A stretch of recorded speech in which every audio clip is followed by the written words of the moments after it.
stubborn opponents, and that's how it's proven to be. That said, the Blues have had some terrific chances tonight.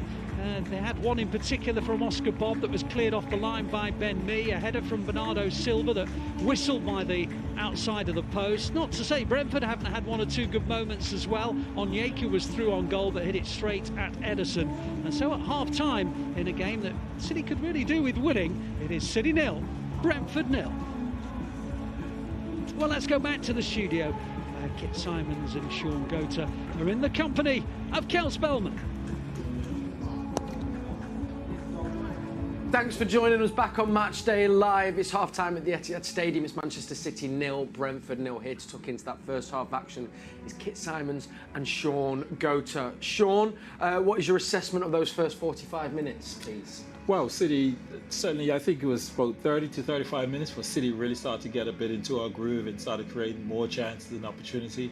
I think up to that point, you'd have probably said Brentford would have been the happier because they were creating the odd little counter-attack.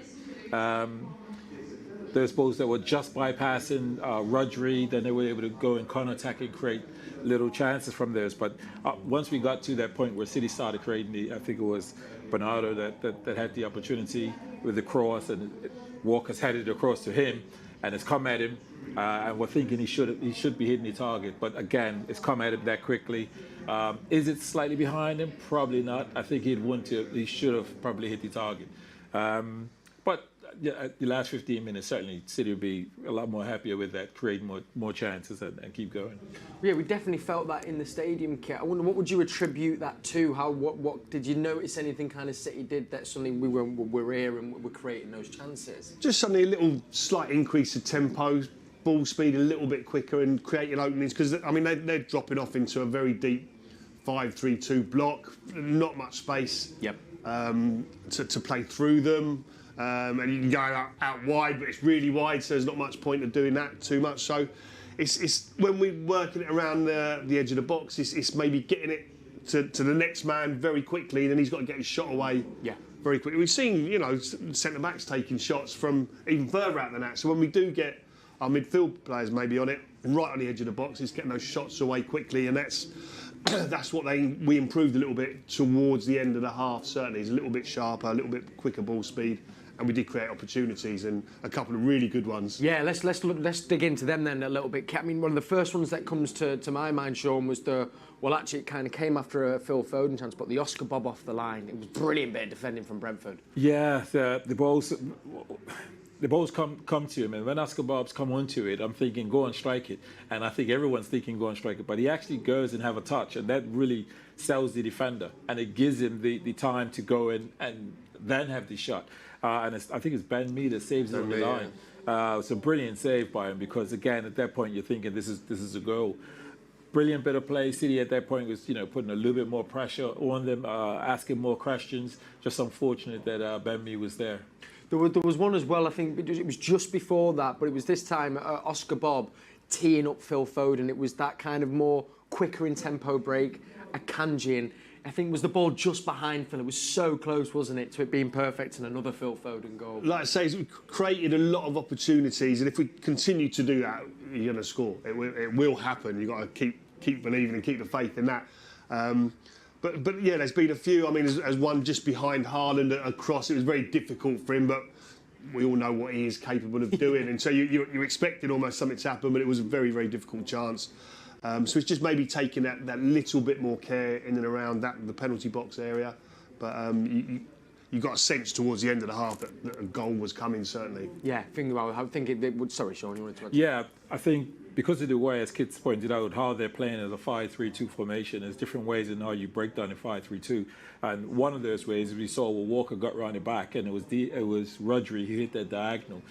So if he times his run, if the wide players at that particular time was Walker, timing his run to get in to either receive it and then find another pass, or you can get an old-fashioned sort of overlap. That particular time, he's receiving it. There was no one for him to overlap, or he overlapped. But sometimes you can get the wide player receive it and then get somebody around him, and then you can drive towards that byline, committing another player before sort of passing it. So, and also with the Bernardo Silva, and Foden making runs in between centre backs, that narrows them more for wide players to get it. So there's different ways in which I would expect City to do in the second half that'll create even more opportunities. Yeah, absolutely. Sorry, go on. The only thing like we did speak about before the start of the game, though, that they are a threat, Brentford. You know, with the two up front, Tony and Vissan, Onyeka joining as well, who's very athletic and got good pace and can break from midfield to support.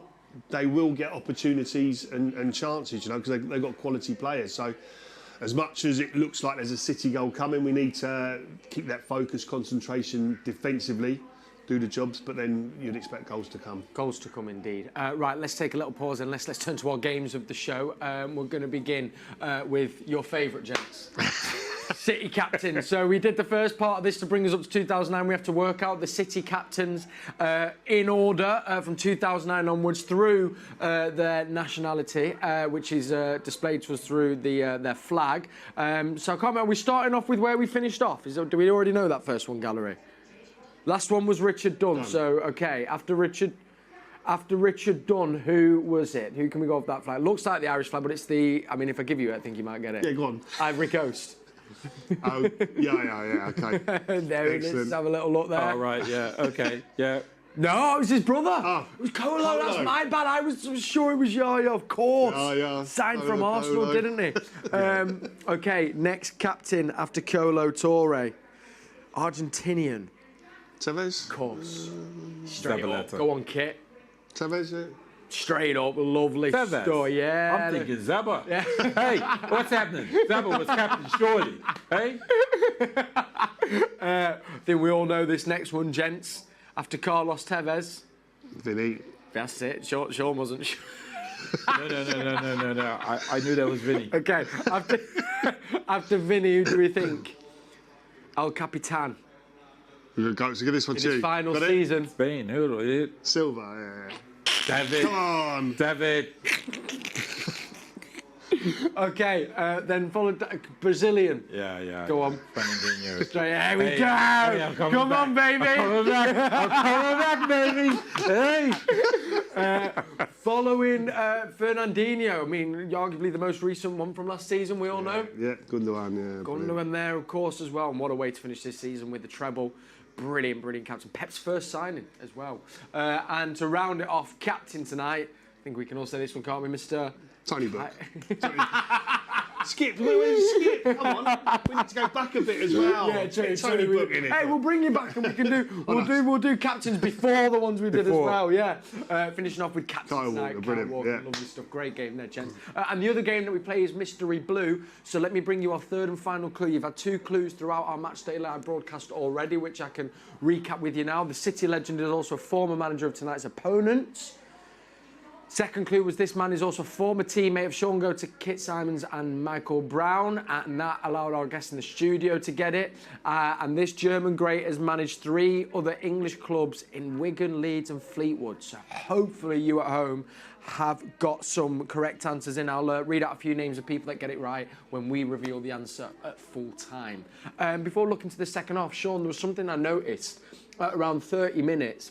You could feel the Etihad really trying to almost encourage the City players to push on. And Pep was just kind of saying, calm down. Is that to kind of, what is that? Just to control the tempo of the game a little bit more rather than gung-ho every time? I found it quite interesting. Well, exactly, because if City go into this gung-ho sort of mentality, then there's more time, there's more chance and opportunity for them to have the transition. And if it's transition, they're likely to have more opportunities to counter-attack. Yes. So he wants to always be controlled. So even when we're in the final third and we go with the right-hand side, it's having control, because then they're looking to get the bodies around where the ball is, and the advantages typically will be on the other side. So if we have patience and control, we go around the other side. And if it isn't there, then we come back. But if we get into this belief, like we need to go, then what happens? You start taking risks, you lose it, transition, and it plays a bit more into their hands. Yeah, and when you've got players like Ivan Toney as well, that's what kind of do. And I guess we can forget that as fans, but controlling that tempo of the game, particularly for the way City plays, is so important. It's something they actually do really well, and Pep speaks about that quite often, doesn't he, Kit? He does, yeah. And just going on to Shaun's point, I think, you know, the crowd, every time someone gets the ball 25 yards out, the crowd will shoot. Yeah. But Pep's certainly not a fan of that. But I think if you work a couple of yards on the edge of the box, I think that's when you've got to get your shots away. But maybe 25 yards out, as Gareth said, Pep's all about the control and shifting the opposition and creating the opening rather than just maybe hit it from 25 yards. I mean, Vincent Kompany only does that every so often. You know, it doesn't. Yeah. So you don't want to rely on scoring a goal from those situations. And if we remember rightly, even the City players were telling Don't Vinny shoot, not Vinny, to don't shoot shoot, as well. Vinny, You know? don't shoot. Well, we have had a few. I think you've seen Kanji had a great shot, tipped over the bar. Stones, Diaz as well, Shaun. Yeah, so I was just going to say a Kanji shot. It was one he had closer to the edge of the box, and we both were saying shoot. But the one he actually shoots, gets tipped over the bar, was further out, was probably more 26, 27 yards. And we're thinking, nah, he's not shooting. I mean, good shot. Yeah. It was a great effort as well, wasn't it? Yeah, Very good effort. But again, towards the last 15 minutes, City will create more opportunities, and I think they'll come out now on the front foot to get press even more, to create more opportunities as well. And is that, do you think the message will be in the dressing room? Obviously, more or less controlled by the odd attack, but maybe coming out with where we were at the end of the first half, do you think, Kit? Yeah, I think so. I think, let's say, last 15 minutes of the half were very strong from a City point of view. So, I don't think it's certainly not a case of going gun-ho too soon, that's for sure. And Pep, as we keep saying, it'd be all about that control and move the ball quickly to create the openings and keep shifting the opposition around, because they've done a lot of work, Brentford, in that first half. You know, they've worked very, very hard. They've looked solid, they've been resolute, but they've worked hard. So they will tire if City keeps shifting them about, and more openings will come. I guess that's also key though, Shaun, isn't it? I mean, not just in today's second half, but as we get into this back end of the season where, you know, we're going to be wanting to try and to win every game, but actually not getting ahead of ourselves in the game and just keeping that calm assuredness that they've shown earlier on, that's going to be key, I feel, for this business end of the season as a whole.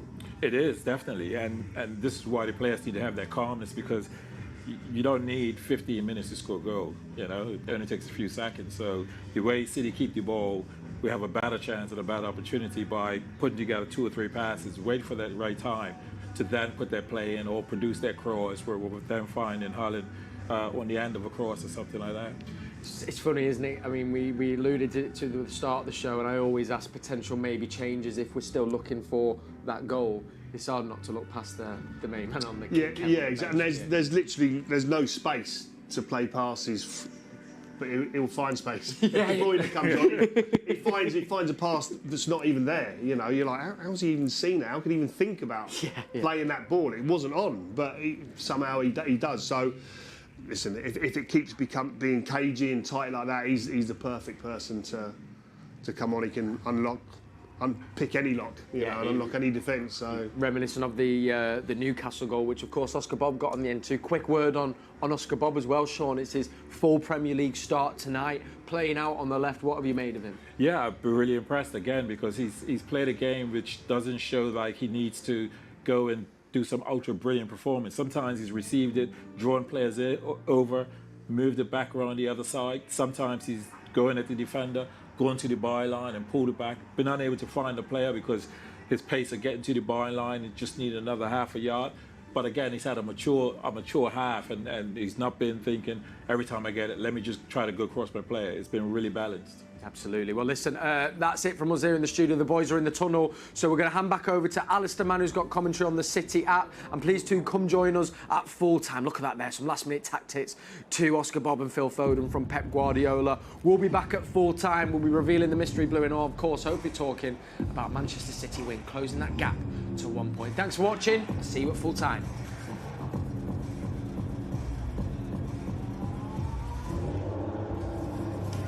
Thank you, Kel.